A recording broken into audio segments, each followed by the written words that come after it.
4 ही मानी जाएगी या फिर दोबारा पढ़ूं? देखिए, अगर आप सुन्नत की नीयत से खड़े हो गए और बीच में जमात खड़ी हो गई तो अब आपको नमाज तोड़ करके यानी सुन्नत तोड़ करके फ़र्ज में शामिल होना चाहिए। लेकिन 4 रकात जो आपने पढ़ी है वो मुकम्मल नहीं हुई, इस वजह से वो अदा नहीं हुई, लेकिन उसका सवाब आपको मिल चुका, क्योंकि नेकी की नीयत करने के बाद उसका सवाब मिल जाता है। अब आप ज़ोहर के बाद उसको मुकम्मल कर लें, ताकि आप जो सुन्नतें पढ़ते रहे हैं उसका मामूल भी ना टूटने पाए और उसके सवाब से महरूम भी ना हो। सवाब तो आपको मिल गया, अब आप दोबारा पढ़ेंगे तो आपको और सवाब मिल जाएगा। मोहम्मद तारीफ में वो साहब कोई हैं, माशाल्लाह कह रहे हैं। उसके बाद अली मोहम्मद साहब कोई हैं, कह रहे हैं जी हुजूर, दावत इस्लामी के बारे में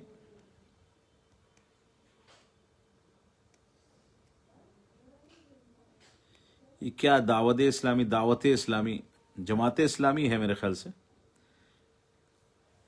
अकीदे के लिहाज से सही नहीं है, मनहज गलत है, अहादीस का इनकार पाया जाता है, सहाबे इकराम पर तनकीदें पाई जाती हैं, लिहाजा लोग सही नहीं हैं। मोहम्मद तारीफ में वो साहब कह रहे हैं अल्लाह हमारे शेख को हासिदीन के हसद से बचाए, आमीन। मिनहाज मलिक साहब सलाम कर रहे हैं, क्या क्रेडिट कार्ड यूज़ कर सकते हैं? आपके सवाल का जवाब मैं दे चुका हूँ, क्रेडिट कार्ड यूज़ करना जायज़ नहीं है, क्योंकि वो सूद पर मुनहसर होता है। कामरान बिन अब्दुल हक साहब, मैंने एक पॉलिसी ली है लेकिन उसमें नुकसान नफ़ा दोनों है, प्रेजेंट टाइम नुकसान है लेकिन आगे चलकर फ़ायदा हो सकता है, तो क्या वो जायज़ है? देखिए, जो स्कीम आपने ली है, ये जो पॉलिसी आपने ली है, उस पॉलिसी का 2 बुनियादी मसला सामने रखें। एक तो पॉलिसी जिस चीज़ में ली गई है वो चीज़ जायज़ और हलाल होनी चाहिए। दूसरी बात, पॉलिसी में नफ़ा और नुकसान दोनों में कंपनी को और आपको शरीक होना चाहिए, जैसा कि आपने बताया। लेकिन जब तक उसकी सारी कंडीशंस देख ना ली जाएं, जब तक नहीं कहा जा सकता कि वो जायज़ है या जायज़ नहीं है। नफ़ा नुकसान दोनों में दोनों पार्टियों का शरीक होना, ये इसकी एक बुनियादी अलामत है जो कि इसमें पाई जा रही है। तो इस वजह से उम्मीद है कि ये सही होगी, लेकिन बकिया कंडीशंस क्या है वो देखने के बाद ही कोई फैसला किया जा सकता है।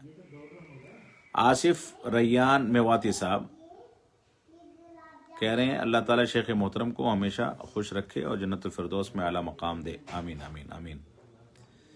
खलील सिद्दीकी साहब कह रहे हैं सवाल यह है कि सुन्नत नमाज 4 रकात इकट्ठी पढ़ी जा सकती है या 2-2 रकात पढ़ी जाएं? सही हदीस की रोशनी में जवाब तलब है। देखिए, सुन्नत नमाज तो असल ये है कि 2-2 रकात ही है, लेकिन बाज़ सुन्नतें ऐसी हैं जो 4 रकात भी साबित हैं, लिहाजा कभी 4 रकात पढ़ सकते हैं। जैसे ज़ोहर की 4 रकात एक साथ पढ़ना साबित है तो कोई हरज नहीं है, लेकिन असल तो यही है उसका तरीका 2-2 रकात का। मोहम्मद आमिर साहब जज़ाकल्लाह खैर कह रहे हैं।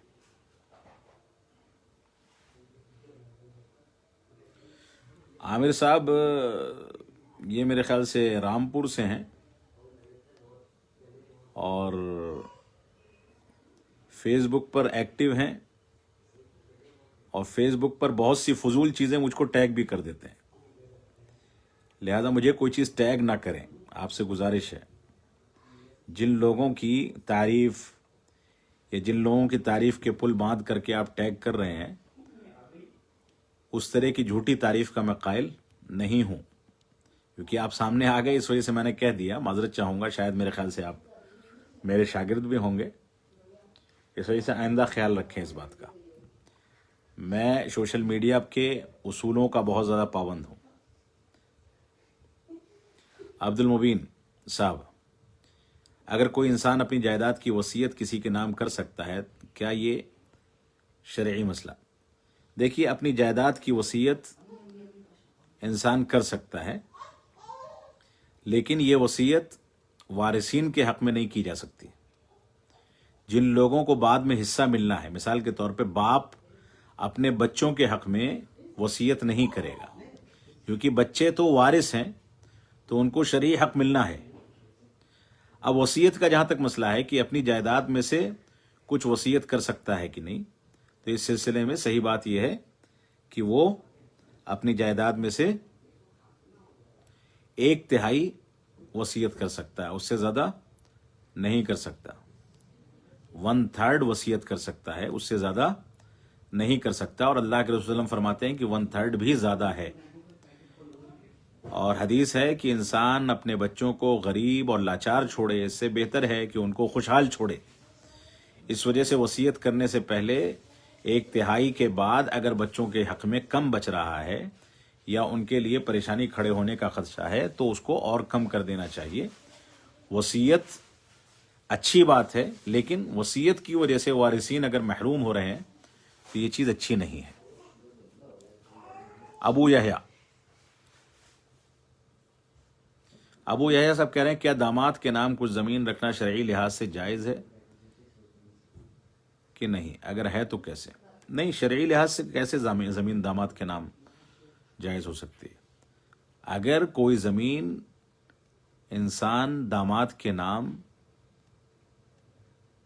हिबा कर रहा है, मिसाल के तौर पर अपनी लड़की को दे रहा है लेकिन दामाद के नाम पर दे रहा है, तो जितने दामाद हैं सबको बराबर बराबर या सारी बच्चियों को बराबर बराबर हिबा करना होगा, और उसके लड़के जो हैं उनको भी हिबा करना होगा। यानी गोया अगर दामाद के नाम कर रहा है तो डायरेक्ट दामाद के नाम तो हिबा भी नहीं करेगा वो। थोड़े मोड़े हदिये जो हैं, तोहफे तहाइफ, तो ठीक हैं, लेकिन उसमें बराबरी का ख्याल किया जाएगा। अब एक लड़की को दिया, दामाद को जो दे रहा है वो गोया लड़की को दे रहा है। अगर लड़की को दिया तो अब लड़कों को और सारी लड़कियों को और सारे लड़कों को देना होगा बराबर बराबर। जो हिबा का उसूल है उसमें इंसाफ होना चाहिए। और दामाद के नाम कोई चीज जमीन रखना या शरई तौर पर जमीन रखना या लिख देना, ये दुरुस्त नहीं है। बाद में मसाइल खड़े होंगे, क्योंकि बाद में वरासत जब तकसीम होगी, जो चीज जिसके नाम हो गई उसको कैसे तकसीम किया जाएगा? लिहाजा इस तरह की चीजों से बचना चाहिए। मुस्कान आरा साहिबा हैं, कह रही हैं, शेख जनाब घर में खैर व बरकत के लिए क्या किया जाए? घर में खैर व बरकत के लिए फजर की नमाज जमाअत से अपने वक्त पर पढ़ें। फजर की नमाज के बाद की तिलावत का एहतमाम करें, और उमूमन घर के अंदर सूरह बकरा और दूसरी सूरतों की तिलावत करते रहें, यही बरकत के लिए काफ़ी है। और हलाल व हराम में तमीज़ करें, हराम चीज़ घर में ना आने दें, इंशाअल्लाह बरकत जारी रहेगी।